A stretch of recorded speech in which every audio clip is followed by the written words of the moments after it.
वर्धा में केंद्र और राज्य सरकार की महत्वाकांक्षी जल जीवन मिशन और स्वच्छ भारत मिशन ग्रामीण के तहत कार्यरत 1136 संविदा कर्मचारियों ने 8 महीनों से वेतन नहीं मिलने के विरोध में बेबुनियादी काम बंद आंदोलन शुरू कर दिया है।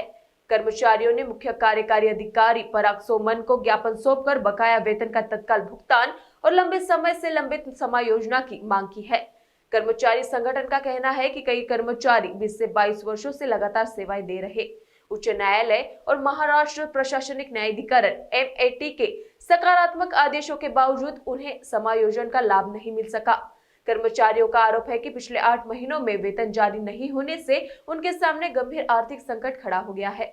कई बार ज्ञापन सौंपकर और पत्र देने के बावजूद समाधान नहीं होने पर अब कर्मचारियों ने आंदोलन का रास्ता अपनाया। नमस्कार, आम्ही जल जीवन मिशन व स्वच्छ भारत मिशन मध्ये केंद्र पुरस्कृत योजनांचे कर्मचारी आहोत आणि गेल्या 15 ते 20 वर्षापासून सेवा देत आहोत। या शासनाच्या कंत्राटी सेवेमध्ये शासनाकडून नियुक्त करण्यात आलेले आहे आणि आम्हाला गेल्या 8 महिन्यापासून पगार झालेला नाही। त्यामुळे आमच्या कुटुंबावर उपासमाराची वेळ आलेली आहे आणि आज आमचे अनेकांचे घरभाडे थकले आहे, पण काही बँकांचे हप्ते थकले आहेत आणि मुलांच्या शिक्षणावरचा खर्च आम्ही देखील करू शकत नाही। घरून मुलांकडून देखील वारंवार विचारणा होत आहे की पगार कधी होणार। आज आमची आर्थिक परिस्थिती खूप नाजूक झालेली आहे। याबाबत शासनाला वेळोवेळी आम्ही पाठपुरावा करून देखील राज्यस्तरावरून काही अधिकाऱ्यांची म्हणणे आहे की 3 ते 4 महिने आणखी पगार होणार नाही।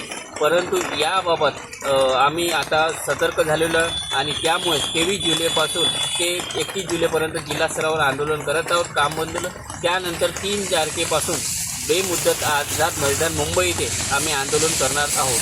शासनाने आमच्या मागण्याचा त्वरित विचार करून आम्हाला पगार नियमित करण्यात यावा, तसेच आम्हाला नियमित करण्यासाठी काही उपाययोजना कराव्या ही संघटनेच्या वतीने आपल्याला निवेदन देत आहे, आपल्याला विनंती करण्यात येत आहे।